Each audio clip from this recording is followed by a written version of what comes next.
Assalamualaikum warahmatullahi wabarakatuh. I'm going to show to those who are interested in learning using SPSS, particularly those who are not from the background of pure social science, especially from the law background. For those who wanted to learn a simple method of learning SPSS, this is the intention of this video. Okay, now if you can see, I have with me, this is an Excel file where question has been given to respondents to answer, and these are all the answers where 5 denotes strongly agree, 4 denotes agree, 3 neutral, 2 means disagree, and 1 means strongly disagree. So these are all the answers. These are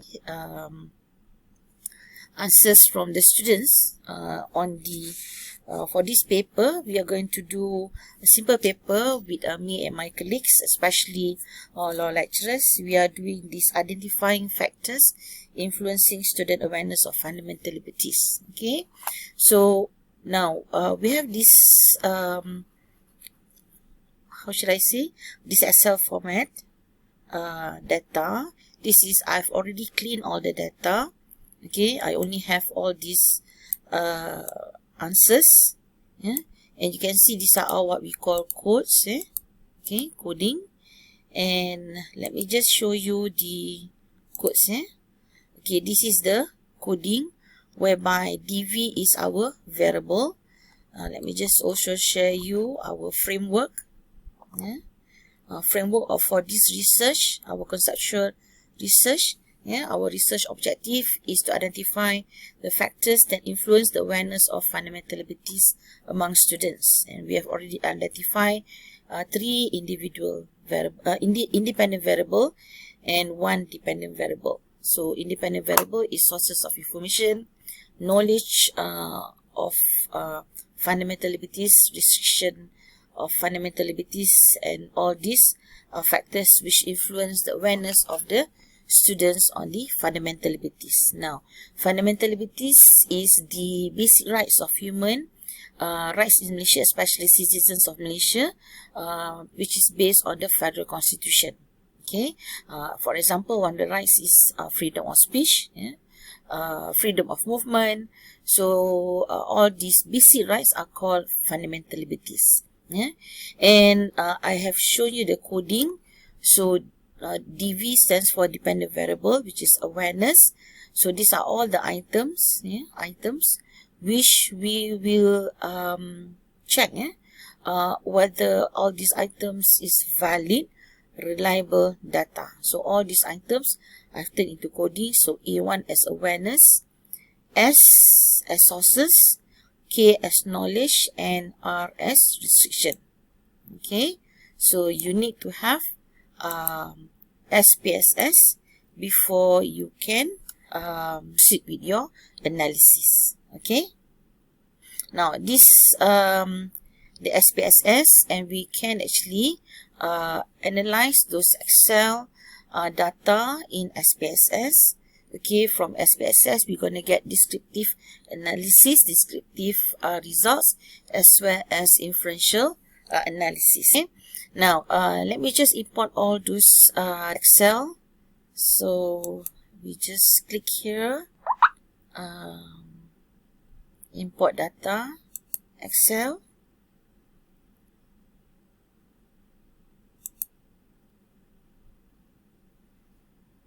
Okay, so we have to search for the data which is in the here.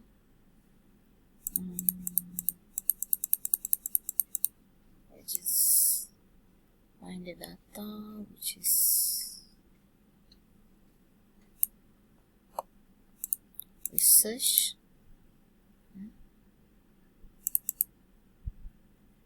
Research, which is fundamental liberties.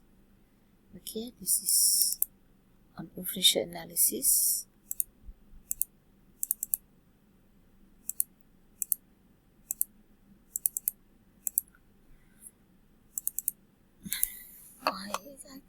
open this one.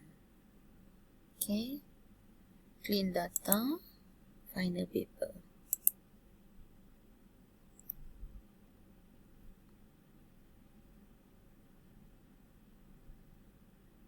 Okay, it's importing now.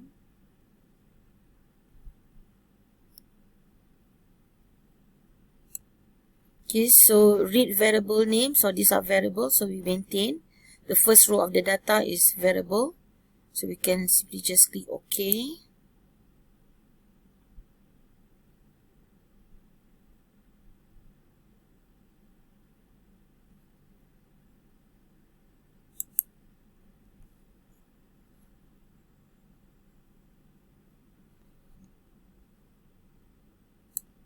Okay, these are all the data that has imported in the SPSS. Yeah.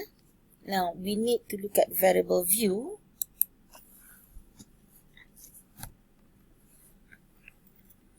Okay. Now we need to change this. Yeah. We need to change this. Okay. Numerical, decimal. We can label here. Okay. We can put our label here as ID or gender. Okay. We can always label here. Okay. Put our label here, but no. Just we can also put it here, but I don't think that's necessary. Okay, so what we can do is perhaps we can put in the value for gender. So one, we can label it as male. Okay, and then two, we can label it for female. Okay, so this is done. And then age, we have to look back. Okay, look at the age. Okay, values. Yeah. Values. One, which is strongly disagree.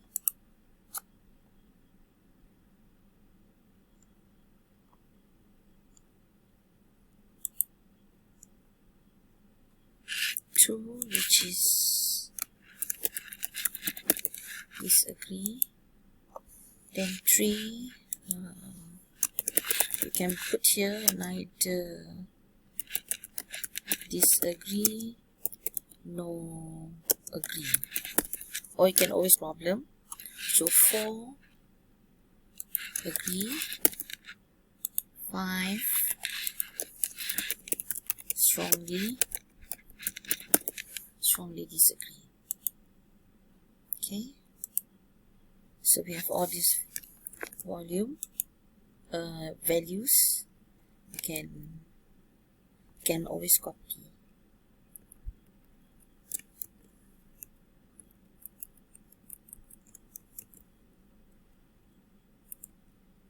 Okay. Okay. Then this is, since this is Likert scale, we can put it as ordinal.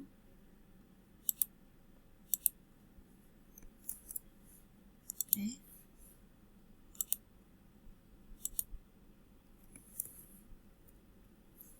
And this one is also ordinal.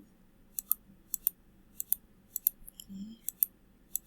Because you can rank, so since you can rank, so it's ordinal.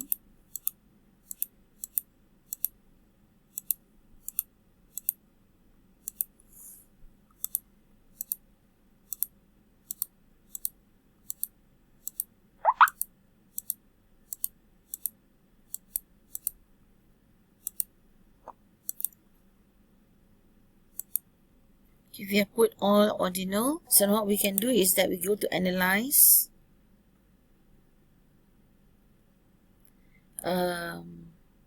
Frequency. We can do frequency. Okay, we can look at gender. Okay. Okay, we are not looking into median or mode. We just continue.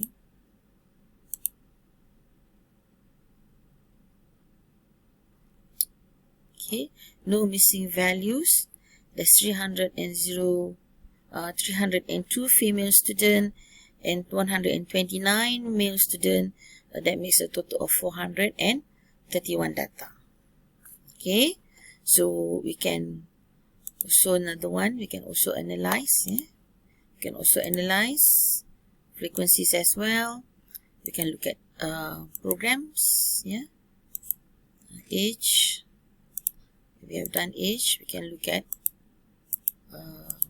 age. Sorry, if you have done gender, we can look at age now, or you can choose all. No problem. You can choose.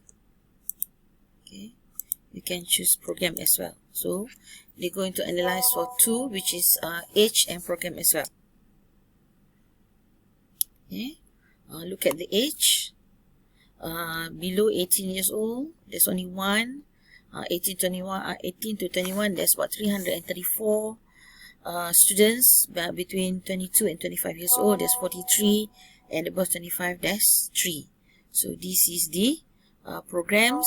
About 54 students from degree students who responded the questionnaire, and about 377 students, diploma students, responded the questionnaire. It's a total of 431.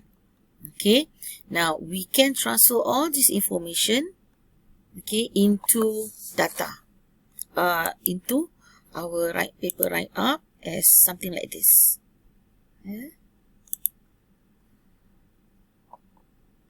Okay. It's a bit slow, my system. Okay, this is what we call demographic and profiles based on descriptive statistics. Okay, I have come up with male and female, total number of respondents, denoted by N, and percentage. See, these are the percentages. Yeah? So age as well as programs. So a total of 431 respondents answered the survey. So you can further explain in detail on the demographic profiles. Okay, this is on the first part. Yeah. So if there are a lot more other profiles, you have to further analyze it and transfer all those data into one table, which you're going to actually present it in your paper. Okay.